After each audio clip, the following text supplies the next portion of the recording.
phone हो उठा के कहतिया हेलो कौन हो सुनता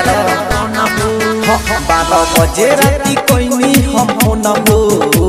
उठा के कहतिया हेलो कौन हो नहीं कोई लग बात दिलक फोन में के काट नहीं कोई लग बात दिलक फोन में के काट लागे हम के भुलाइल बिया के कोनो मनई नहीं आइल बिया नया साल में माल खिसियाइल बिया फोन कोई तो बहु नया आइल बिया लागत की माल खिसियाइल बिया के कोनो मनई नहीं आइल बिया नया साल में माल खिसियाइल बिया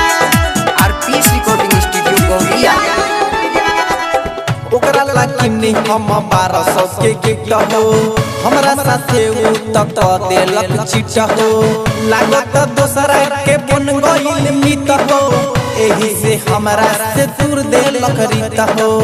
एही से हमरा से दूर देलक रीत हो ओकरा लाकिनी हम 1200 के गिफ्ट हो हमरा साथे उ तक देलक चिट हो लागत दोसरा के बन गइल मित हो एही से हमरा से दूर देलक रीत हो हम जननी नयार करी ऐसन प्यार हम जननी नयार करी ऐसन प्यार टाइम देके नहीं आइल बिया के कोनो मनई नहीं आइल बिया नया साल में माल खिसियाइल बिया फोन कोई तो बहु नया आइल बिया लागत की माल खिसियाइल बिया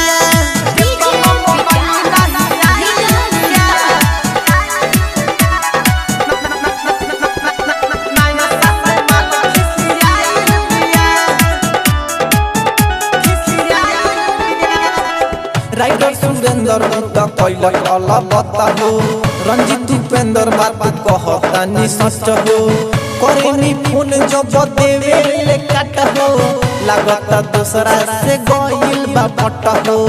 लागत दूसरा से गइल बा पट हो राइटर सुरेंद्र मुक्ता कैलक अलबत हो रंजित उपेंद्र बात कहतानी सच हो करेनी फोन जब देवे ले काट हो लागत दूसरा से गइल बा पट हो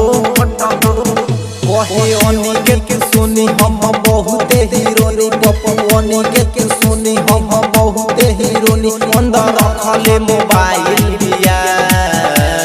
के कोनो मनई नहीं आइल बिया नया साल में माला खिसियाइल बिया फोन कोई तो बहु नया आइल बिया लागत की माल खिसियाइल बिया बाबा बजे राती कोई हम फोन हो उठा के कहतिया हेलो कौन हो नहीं कोई लग बात दिलक फोन में के काट नहीं कोई लग बात दिलक फोन में के काट लागे हम के भुलाइल बिया के कोनो मनई नहीं आइल बिया नया साल में माल खिसियाइल बिया फोन कोई तो बहु नया आइल बिया लागत की माल खिसियाइल बिया